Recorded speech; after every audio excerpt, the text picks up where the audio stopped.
सो फार हमारे पास यही इंफॉर्मेशन है। कोर्ट से परमिशन लेके 2 बार तो हम उन्हें इंट्रोगेट कर चुके हैं, पर कोई रिजल्ट नहीं। बिना सॉलिड प्रूफ के हम उन्हें टच भी नहीं कर सकते। कोर्ट ने ऐसी स्ट्रांग वार्निंग दी है। हम लोग तो पब्लिक और मीडिया की नजरों में पहले से ही जोकर्स हैं। इस बार एक और चांस नहीं ले सकते, इसलिए संजय और सरिता को अंडर कवर करके इस केस को सीक्रेटली मैं इन्वेस्टिगेट कर रहा हूं। वरुण की बॉडी को ढूंढना इस केस का क्रूशियल पॉइंट है। मर्डर करने के नेक्स्ट डे राम बाबू ने उस बॉडी को कहां शिफ्ट किया, अगर हम ये पता लगा लें तो ये केस स्ट्रांग बन सकता है। क्या हम यकीन कर सकते हैं कि बॉडी नेक्स्ट डे शिफ्ट हुई है सर? लगता तो है। ह्यूमन बॉडी रिमेन्स मिट्टी में होंगे, इसी चांस को वेरीफाई करने के लिए उस रोज मैंने मिट्टी को एग्जामिन करवाया था। Not even a single trace was found. फिर इस केस में नेक्स्ट डे ही बॉडी शिफ्ट की गई, इस बात की क्या इंपॉर्टेंस? वो डेट अगस्त 3rd। सब ध्यान से सुनना। Yes yes sir. 2 अगस्त वरुण का मर्डर इस रात को किया गया।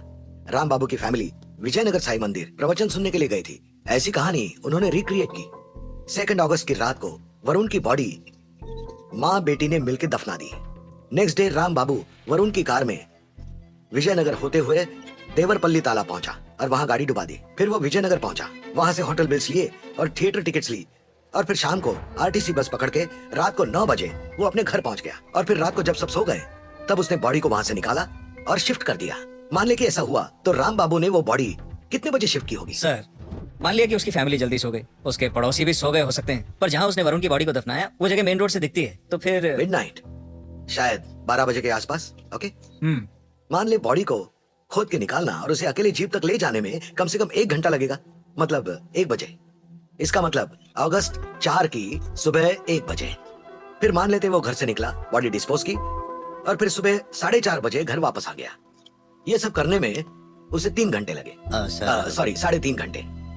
अब कहीं और गड्ढा खोदने में, बॉडी को दफना के वापस भरने में कम से कम 1.5 घंटा तो लगेगा। 1 घंटा जाने में, 1 घंटा वापस आने में। तो राम बाबू के घर से लगभग 50 किलोमीटर के रेडियस में बॉडी को दफनाया गया है। बॉडी उसे सर 4:30 बजे ही वो वापस आया हो, ये assumption गलत भी तो हो सकता है। हो सकता है वो 5 या 6 बजे वापस आया हो। नहीं, 4 अगस्त को अर्ली मॉर्निंग 5:45 की बस से राम बाबू की फैमिली विजयनगर गई होगी। उस दिन को रिक्रिएट करने के लिए 5:45 की बस पकड़ने के लिए, वो भी 3 औरतों के साथ 2 दिन के ट्रिप के लिए, उन्हें कम से कम 1 घंटा पहले उठना पड़ा होगा। पति और पत्नी एक ही बेडरूम में सोया करते हैं। जब वो गया बीवी जानती तो होगी। सर उस इंसिडेंट के बाद ज्योति 6 महीने तक बच्चों के साथ सोती थी।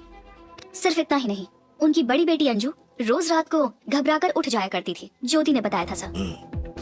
जैसा आप कह रहे हैं सर, उस हिसाब से तो 50 किलोमीटर पॉसिबल नहीं है। आपने जो टाइमलाइन बताया वो एक नॉर्मल आदमी के लिए नॉर्मल सिचुएशन में पॉसिबल है, पर इस तरीके की टेंस्ड सिचुएशन में वो ये सब इतनी जल्दी नहीं कर सकता। वो ज्यादा दूर नहीं गया होगा सर। एब्सोल्युटली, हो सकता है वो ज्यादा दूर ना गया हो सकता है वो 11 बजे गया हो और 3 बजे वापस आ गया हो। Quite possible. Yes sir. Sir उस रात राम बाबू की मूवमेंट्स की इंक्वायरी हुई थी? या हमने की थी, लेकिन कोई रिजल्ट नहीं। तब हमारे पास स्पेसिफिक डेट नहीं थी। उन दिनों राम बाबू को केबल रिपेयर के लिए कई लोगों ने रात को आते जाते देखा था। अब we have a solid date. Pratap ji. अपनी इन्वेस्टिगेशन सीक्रेटली जारी रखो sir. In the meanwhile you two push Jyoti hard. Sure sir. इस वक्त राम बाबू का पूरा फोकस सिर्फ उसकी फिल्म के ऊपर है। उसका ओवर कॉन्फिडेंस 7वें आसमान पर है, जो एक्चुअली हमारे लिए एडवांटेज है। इससे पहले कि वो अपनी फिल्म बनाए, हम उसे फिल्म दिखाएंगे। हाँ मैंने भी फिल्म देख ली है, प्रीव्यू। पूछ मत यार, बकवास। अरे स्क्रीन प्ले में कोई लॉजिक ही नहीं था। मुझे मिल जाए ना तो शक्ल बिगाड़ दूं उसकी। डायरेक्शन मैं उससे अच्छा डायरेक्शन कर लूं।